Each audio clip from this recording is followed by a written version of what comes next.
Hello dear students, welcome back video lecture. Today I am going to discuss about cell injury. So आज के इस video lecture में हम बात करेंगे about cell injury के बारे में कि बेसिकली cell injury होती क्या है और कितने टाइप्स की होती है.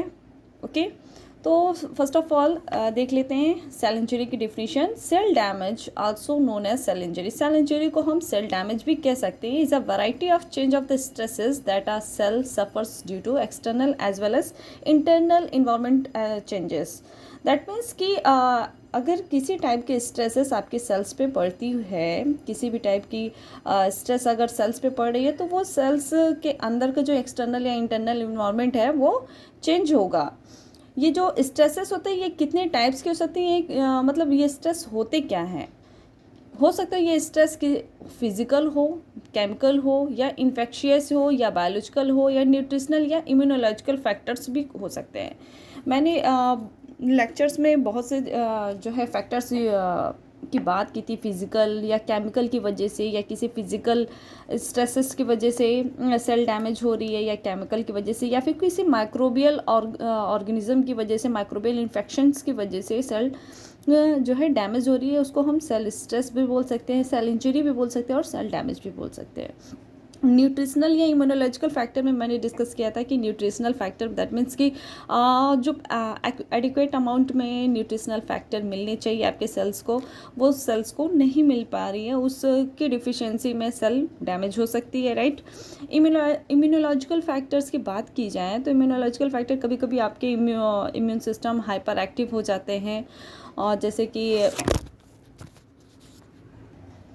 Sorry for interruption students. हाँ, तो हम बात कर रहे थे इम्यूनोलॉजिकल फैक्टर की. तो इम्यूनोलॉजिकल फैक्टर में क्या होता है कि कभी कभी आपके इम्यून सिस्टम हाइपर एक्टिव हो जाते हैं, एंटीबॉडीज़ का बहुत ज़्यादा रिलीज़ करते हैं, उस कारण भी सेल डैमेज हो सकती है. इसे सेल डैमेज को हम एक डायग्राम के थ्रू भी समझते हैं, फ्लो चार्ट के थ्रू. बेसिकली आप सपोज कर सकते हो ये आपकी एक नॉर्मल सेल्स हैं. नॉर्मल सेल्स पे किसी भी टाइप का स्ट्रेस पड़ रहा है, वो स्ट्रेस फिजिकल, केमिकल या इन्फेक्शियस या बायोलॉजिकल या इम्यूनोलॉजिकल या फिर न्यूट्रिशनल फैक्टर्स हो सकते हैं. तो उस कंडीशन में क्या होगी कि सेल कुछ ना कुछ रिस्पॉन्स देगी. राइट. सेल के जो रिस्पॉन्स होंगे वो 3 टाइप्स के होंगे. या तो सेल जो है फंक्शनल कुछ रिस्पॉन्स देगी या फिर उससे ज़्यादा रिस्पॉन्स करेगी फंक्शनल के से ज़्यादा. फंक्शनल मीन्स क्या होता है कि उस कंडीशन में सेल क्या होती है कि जो स्ट्रेस उस पर पड़ रहा है वो खुद को अडॉप्ट करने की कोशिश करती है. ठीक है. और इसमें क्या होता है कि आपके माइल्ड टू मॉडरेट स्ट्रेसेस पड़ते हैं. इसमें सेल डैमेज तो हो जाती है बट कुछ चांसेस होते हैं उसके रिकवर होने के. इसीलिए इसको हम रिवर्सिबल सेल इंजरी बोलते हैं. और ये सीवियर पर्सिस्ट स्ट्रेस होता है जिस पे कंटिन्यू आपके सेल्स पे स्ट्रेसेस पड़ती रहती है, जिसके कारण सेल नेक्रोसिस या सेल डेथ हो सकती है. और फंक्शनल में बात करते हैं सेलुलर एडेप्टेशन. सेलुलर एडेप्टेशन में मैंने पहले भी डिस्कस किया था कि सेलुलर एडेप्टेशन में सेल्स क्या करती है, ट्राई करती है, कोशिश करती है कि वो उस इन्वायरमेंट में अपने आप को एडाप्ट कर ले, उस इन्वायरमेंट में वो ढल जाए. उसे सेलुलर एडेप्टेशन कहते हैं. फर्दर इसको हम सेलुलर एडेप्टेशन को कई पार्ट्स में डिवाइड किए हुए हैं. इसको हम देख सकते हैं जैसे कि हाँ, सेलुलर एडेप्टेशन कई तरीके के हो सकते हैं. आपके atrophy, hypertrophy, hyperplasia, मेटाप्लेसिया and dysplasia. अभी एक एक करके हम सभी को डिस्कस करते हैं. इस कंडीशन में क्या होता है, सेल रिस्टोर हो जाती है. सेल के कुछ समय के बाद क्या होता है, जो आपके स्ट्रेसेस है वो रिमूव हो जाते हैं और सेल्स क्या होती है, नॉर्मल रिस्टोर हो जाती है. रिवर्सिबल सेल इंजरी में क्या होता है स्टूडेंट्स की, रिवर्सिबल सेल इंजरी में और इरिवर्सिबल सेल इंजरी में जो कुछ प्रोसेस होते हैं वो एक जैसे होते हैं, जैसे cell membrane damage, mitochondrial damage, ribosomal damage and nuclear damage. ये सब हम आगे की वीडियो लेक्चर में डिस्कस कर लेंगे. सबसे पहले हम आज के लेक्चर में इसको कवर करने की कोशिश करेंगे. ओके.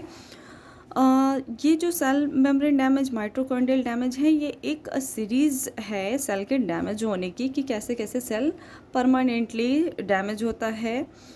और हमने बात की थी रिवर्सिबल सेल इंजरी की. तो रिवर्सिबल सेल इंजरी में क्या होता है स्टूडेंट्स के cell after some time repair और हीलिंग हो जाती है, लेकिन इन सब कंडीशन को फॉलो करने के बाद. और इरिवर्सिबल सेल इंजरी में क्या होता है, फाइनली डेथ हो जाती है। वो सेल डेथ भी 2 टाइप्स की होती है, एक नेक्रोसिस और एपोप्टोसिस। जो नेक्रोसिस होती है वो क्या होती है कि एक्सीडेंटल सेल डेथ हम इसको कह सकते हैं, और एपोप्टोसिस को बोलते हैं प्रोग्राम सेल डेथ। आगे के वीडियो लेक्चर में हम इसको भी कवर करेंगे, राइट। बात करते हैं एट्रोफी की। तो एट्रोफी में क्या होता है कि सेल की जो साइज़ होती है या टिश्यू की साइज़ होती है वो स्टूडेंट्स क्या हो जाती है, डिक्रीज़ हो जाती है। Decrease cell size and decrease functional ability. इनकी कुछ फंक्शनल एबिलिटी भी होती है जो कि क्या होती है, डिस्टर्ब हो जाती है, उसकी फंक्शनल एबिलिटी कम हो जाती है। सेल साइज मैंने बताया कि एट्रोफी में क्या होती है, सेल की साइज़ डिक्रीज़ हो जाती है। ये आपकी नॉर्मल सेल्स हैं, आप देख सकते हो। एट्रोपिक कंडीशन में क्या होगी, इसके कंपेयर में सेल की साइज़ क्या हो गई, छोटी हो गई। क्या क्या कॉजेज़ हो सकते हैं, स्ट्रीमिया हो सकता है, माल न्यूट्रिशन हो सकता है। मैंने पहले बताया कि स्ट्रीमिया का मतलब होता है आपका lack due to lack of oxygen in the veins is called एक्सट्रीमिया। माल न्यूट्रिशन में क्या होता है, माल न्यूट्रिशन में न्यूट्रिशन की डिफिशेंसी हो जाती है। हार्मोनल डिसबैलेंस या डिक्रीज हार्मोनल स्टिमुलेशन या एजिंग के कारण इन द ओल्ड एज क्या होता है कि सेल एट्रोफी कंडीशन में जाती है। एग्जाम्पल के तौर पे हमने 2 एग्जाम्पल लिए हैं आपको समझाने के लिए। पहला एग्जाम्पल है आपका पोलियो वायरस। पोलियो वायरस क्या होता है कि आपका ऐसा वायरस है जो कि आपके स्पाइनल कॉर्ड के एंटीरियर हॉर्न सेल पर अटैक करता है, और ये सेल्स रिस्पॉन्सिबल होती है आपके स्केलेटल मसल्स को बनाने के लिए। जब ये पोलियो वायरस आपके एंटीरियर हॉर्न सेल पे अटैक करता है तो जो स्केलेटल मसल्स फॉर्मेशन करने वाली सेल्स होती हैं, ठीक है, वो सेल्स क्या होती हैं, एट्रोपिक कंडीशन में चली जाती है। उसकी सेल की साइज छोटी हो जाती है। आपने देखा होगा जनरली कि पोलियो के जो पेशेंट होते हैं, पोलियो से देखे होंगे जो बच्चे होते हैं, उनके जिस ऑर्गन में, जिस लिम्स में पोलियो होता है वो ऑर्गन में मसल्स की डिफिशिएंसी होती है, मसल्स नहीं होते हैं। तो उसकी वजह से आप देख सकते हो कि हाँ, मतलब डिफ्रेंशिएट कर सकते हो। अगर लेग में है तो एक लेग उसका थिक और एक थिन रहता है, ठीक है। सेकेंड एग्जाम्पल की बात करें, नॉर्मल ब्रेन। नॉर्मल ब्रेन में क्या होता है, ड्यूरिंग एजिंग, जब ओल्ड एज आती है आपकी, ड्यूरिंग ओल्ड एज में एजिंग जब बढ़ती है तो उसमें क्या होता है कि आपके सेरेब्रल कॉर्टेक्स क्या होते हैं, श्रिंक होने लगते हैं। जब ये श्रिंक होने लगते हैं कि तो आपके जो न्यूरॉन्स हैं वो क्या होते हैं, डैमेज होने लगते हैं, ठीक है। जब डैमेज होने लगते हैं, कुछ आपके जो न्यूरॉन्स होते हैं कुछ एसिटाइलकोलिन को कैरी करते हैं, कुछ आपके सेरोटोनिन को, कुछ डोपामाइन को, अलग अलग न्यूरोट्रांसमीटर को वो न्यूरॉन्स कैरी करके ले जाते हैं। जो एसिटाइलकोलिन को कैरी करते हैं वो आपके कोलिनर्जिक न्यूरॉन्स होते हैं। जो एड्रेनलिन को कैरी करते हैं उसको एड्रेनर्जिक न्यूरॉन्स कहते हैं, ठीक है। तो हम यहाँ बात कर रहे हैं एजिंग की। जब सेरेब्रल कॉर्टेक्स आपके श्रिंक कर जाते हैं ड्यू टू एजिंग, तो न्यूरॉन्स क्या हो जाती है, डैमेज होते आ जाती है। जब न्यूरॉन डैमेज हो जाती है तो जो एसिटाइलकोलिन को कैरी करने वाली आपकी न्यूरॉन्स हैं, कोलिनर्जिक न्यूरॉन्स, वो भी उस डिक्रीज हो जाती है, ठीक है। तो जब वो डिक्रीज हो जाती है तो एसिटाइलकोलिन का भी लेवल आपका क्या हो जाएगा, कम हो जाएगा। तो एसिटाइलकोलिन आपकी मेमोरी के लिए बहुत ही बेनिफिशियल है, इम्पॉर्टेंट रोल प्ले करता है। तो वो क्या होता है कि मेमोरी लॉस हो जाती है। इस कंडीशन को हम बोलते हैं क्या, अल्जाइमर। नेक्स्ट है आपका हाइपरट्रॉफी। हाइपरट्रॉफी में क्या होता है बेसिकली कि हाइपर मीन्स इंक्रीज, मतलब बढ़ा हुआ। हाइपरट्रॉफी में इंक्रीज सेल साइज, सेल की साइज इंक्रीज हो जाती है। फंक्शनल एबिलिटी इनकी बढ़ जाती है due to synthesis of intra cellular components. Intra cellular components के सिंथेसिस ज़्यादा होने के कारण क्या होती है कि सेल की साइज इंक्रीज कर जाती है।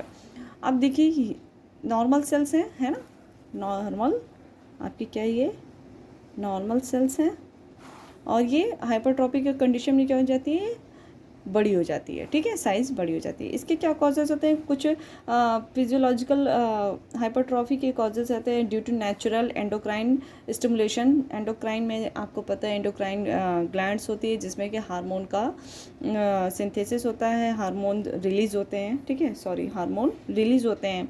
तो फिजियोलॉजिकल हाइपरट्रॉफी के 2 एग्जांपल हमने ले रखे हैं। Uterus development in pregnancy, during pregnancy uterus का डेवलपमेंट होने के कारण यूट्रस की जो सेल्स होती हैं उसमें क्या हो जाता है, हाइपरट्रॉफी की कंडीशन आती है। नेक्स्ट एग्जांपल लिया है हमने breast size increase during the puberty, ये भी आपके क्या है, एंडोक्राइन स्टिमुलेशंस के कारण होते हैं कि ड्यूरिंग द प्यूबर्टी ब्रेस्ट की साइज क्या होती है, इंक्रीज हो जाती है। ठीक है, और क्यों हो जाती है, due to synthesis of intracellular components की वजह से सेल की साइज इंक्रीज हो जाती है। नेक्स्ट है इंक्रीज मैकेनिकल डिमांड।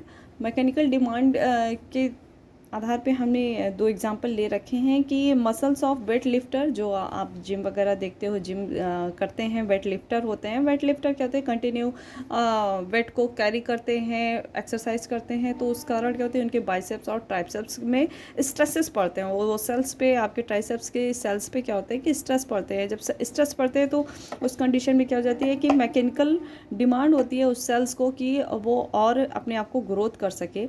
तो कंटिन्यू जो स्ट्रेस पड़ता रहता है वो भी एक हाइपरट्रॉफी का एग्जांपल है। नेक्स्ट है कार्डियक मसल्स इन हाइपरटेंशन। हाइपरटेंशन की वजह से क्या होता है कि कार्डियक पे की जो वेन्स होती है उस पर कंटिन्यू जो स्ट्रेसेस पड़ रहे हैं, टेंशन पड़ रहे हैं, वो जो कार्डियक की मसल्स हैं, सेल्स हैं, वो भी इंक्रीज कर जाती हैं, हाइपरट्रॉफी की कंडीशन आती है।